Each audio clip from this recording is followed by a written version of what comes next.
ரெட்ஃபிக்ஸின் Felix ஜெரால்டும்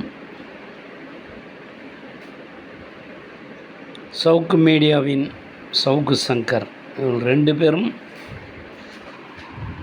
கைது செய்யப்பட்டார்கள் என்பது அனைவருக்கும் தெரியும். முதல்ல சவுக்கு சங்கர் கைது செய்யப்படுகிறார்.